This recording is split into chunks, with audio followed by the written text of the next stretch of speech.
Hey, what's going on YouTube? Gary here, gzduels. As promised, I am here to bring you guys the deck profile of my Nimble Fish title LADD deck. Okay, and I know a lot of you have been requesting it, but the reason why I took so long with this deck is because I really wanted to make it awesome and consistent, and so I had a lot of tweaking, a lot of testing.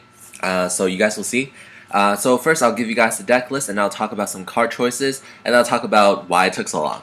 Okay, so first in the main deck we have 2 Effect Veilers, 1 Gores, 3 Light and Darkness Dragon, 3 Nimble Angler, 3 Nimble Manta, and 3 Nimble Sunfish.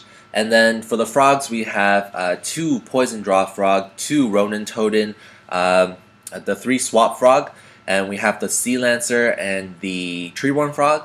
And then for the Dragon Ruler engine, we have, of course, the 2 small baby Dragon Rulers, the Stream, and then the 3 big Dragon Rulers, the Tidal.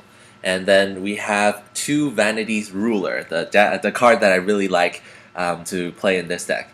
And for the spells, we don't run any traps. For the spells, we have the Dark Hole, Foolish Burial, Heavy Storm, Monster Reborn, 1 Moria of Greed, I'll talk about why, 1 Pot of Avarice, and then 3 Salvage.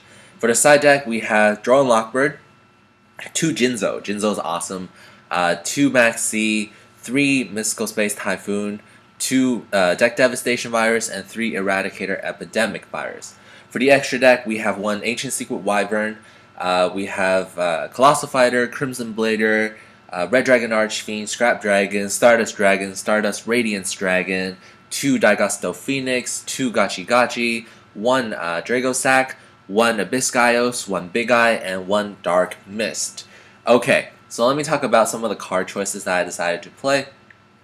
I decided for the tribute monsters, I was going to go for Light and Darkness Dragon because Light and Darkness Dragon is broken, and then Vanity's Ruler because Vanity's Ruler is really anti-meta, and I chose Ruler over Fiend mainly because if you can tribute 2 times, like tribute with 2 monsters, which it's possible, very easy with this deck, what you can do with Vanity's Ruler is you can prevent your opponent from special summoning, but you can still special summon. Unlike Vanity's Fiend, which is 1 tribute, and it's a dark, it's 2400 attack, and it prevents both you and your opponent from special summoning. So that's why I'd like Vanity's Ruler. And the other tribute summon monster is 1 Sea Lancer. So some of you may be wondering, why do you play only 1 Sea Lancer? You have a frog engine, why not play like 2 or maybe 3?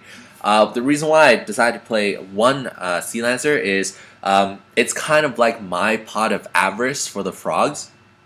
It's really cool because, if you start banishing things for the Ronin Totems and you start banishing things for the Dragon Ruler, the Tidal, and then what you end up happening is you'll have no resources in the graveyard left. And then you draw it into something like a Sea Lancer, and then you just play Sea Lancer, and you bring all of those removed from play fish and aqua monsters. Yes, Sea Lancer can bring back all banished fish, Sea Serpent, and Aqua. So what is fish? Of course, those are the Nimble stuff. Those are fish. So you can bring back Nimble Anglers, Nimble Sunfish, as well as all your frogs because they're all Aqua. And then if you do that, you can have more resources to manipulate in the graveyard. You can banish them for Ronin Totem, you can banish things for Tidal, and you just recycles. So I'm not using Sea Lancer as like a standalone monster per se. I'm using it as like a recycling engine.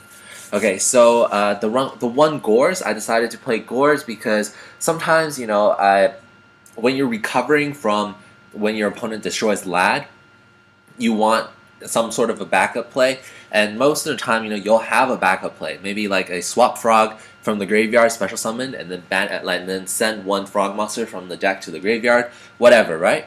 And sometimes you can bring back a Tidal, but other times when you don't have either, it's kind of precarious. So what you want is, you might want to have that Gores in the hand to prevent them from OTKing you, especially because you don't run a lot of back row. If they somehow get over everything, then there's a good chance that they can OTK you. So you have Gores that's a safe target, and also it's also a target for the 5 viruses I side deck, the 3 Eradicator and the 2 Deck Devastation Virus. So Gores is good on that. Plus, Gores generates another token. So if you really wanted to, when you drop Gores and your token's very weak, what you can do is you can tribute for Lad, tribute for Vanity's Ruler, or your token is level 7, right? So you can summon the Effect Veiler and you go for a level 8 Synchro Monster. So Gores is very versatile in this deck. I like it.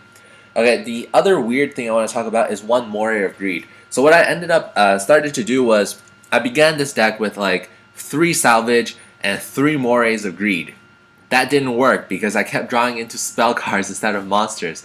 And then so I was like, okay, cool, how about I try 2 and 2, right? 2 Moray of Greed and 2 Salvage.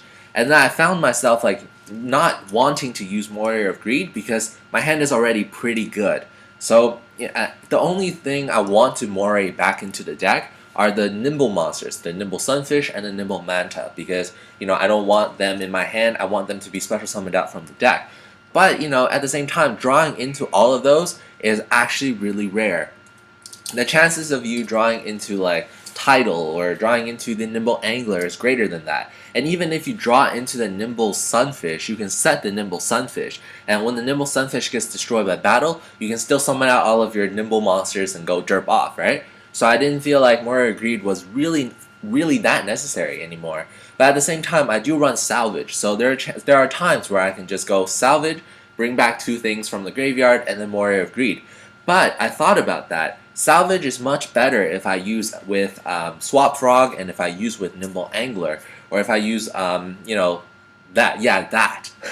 Then I don't really want to send those cards back into the deck per se.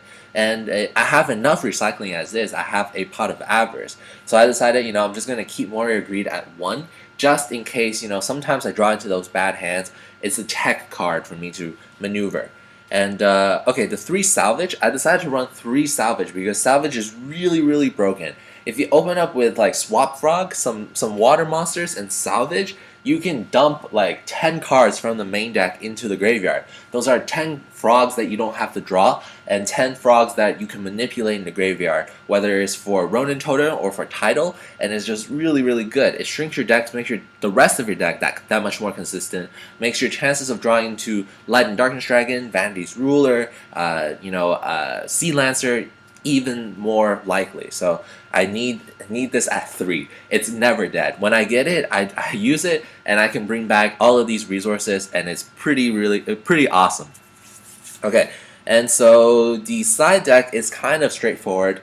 I decided to side Jinzo because Dragon Rulers, they have this Dragon Ruler decks, they have this fear of back row. You see, I don't even main my Mystical Space Typhoons. So I decided I'm going to run Jinzo as well, because Jinzo prevents all the traps. That's a good thing.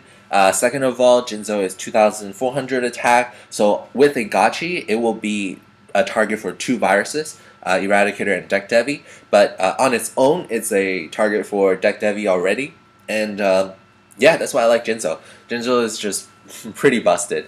And I decided to side the Max Z. I considered this deck really fast. Like in the beginning, you can get like 2 Gotchis plus 1 Light and Darkness Dragon. It's pretty good. It's pretty fast in the setup, in terms of setup. So I mainly need the Max Z's when it's confirmed that I'm playing something really meta like Dragon Rulers or Mermails, stuff like that. If I'm playing things like Prophecy, Max Z is kind of dead. And if I'm playing some things like Constellar, Evil Swarm, all of those decks, then Max Z is also kind of dead. So I only use it in situations where I'm going second, I'm being more passive, and my opponent's deck is just as fast, if not faster than mine. So Max Z is just to help me compete, to net back resources.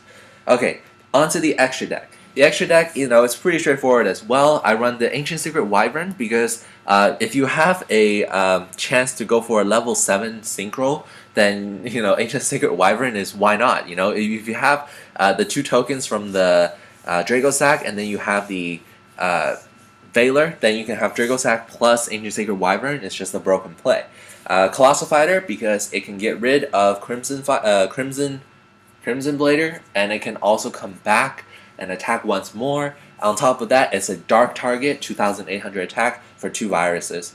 The Crimson Blader, of course, nothing needs to be said about that. And then the Red Dragon Archfiend, I like Red Dragon because it's 3000 attack, so it can get over things that Colossal Fighter may not be able to get over. And also, it's a dragon, so you can banish it for a title if you really need to. And it's a dark, so target for both viruses. Scrap Dragon, no need for explanations. Stardust Dragon is really broken in this deck too, simply because I played Daigusto Phoenix, so it's a wind monster, right? Daigusto Phoenix can make a wind monster attack twice during that battle phase. So Daigusto Phoenix can use this effect on Stardust Dragon, can use this effect on Dragosack, and yeah, it's just really busted. And I have Stardust Radiance Dragon. Radiance Dragon is pretty good too. In those turns where I don't really want to leave my title on the field and have it come back to my hand during my opponent's end phase, so I'm just going to Synchro Summon into Radiance Dragon, and it's a pretty safe bet. 2 Daigusto Phoenix, 2 Gachi. I know I can go 3 Gachi in one turn, but I'm not going to do that because it's a waste. If I can go 2 Gachi plus Light and Darkness Dragon, I would rather do that rather than 3 Gachi. So, I do 2 Gachi. And Dragosack, Abyss Gaios, and Big Eye, those are self-explanatory because I run the Dragon Rulers, and it's possible to make one of them per game. It's rare that you can make all 3, maybe 2 at most. And you have the Dark Mist because you can special summon out level 2s like crazy, and why not go for a Dark Mist to blow up whatever monster? Like your opponent has Obelisk? Okay, cool. Go into Dark Mist, attack Obelisk? Yeah, so that's why I run all the stuff that I run. And in the beginning, I did try to play Obelisk as well. I'd started this deck actually wanting to play Obelisk the Tormentor, but like when I thought about it, when you try to summon out Obelisk, you have to tribute 3, and it's really, really disadvantageous when they, you run into a Mirror Force or they have like a Dark Hole. Even though that's rare, it's not really worth it because you'll waste like 3 tributes. And Obelisk, I know it's huge, it's 4000 attack, 4000 defense, it's a god, but it's maybe not worth it to play. But if you guys prefer, like I was trying to side it in for a while, especially against like Dragon Rulers, especially against decks that try to target a lot. But I decided to cut it out completely because I felt like Max C and Jinzo were just the better choices. So I hope you guys enjoyed this deck profile. Hope this was informational. Please tell me what you think about it and give me suggestions on how to improve it. I really like this deck, and I hope you guys can play this to your heart's content as well. This is Gary gzduels signing out.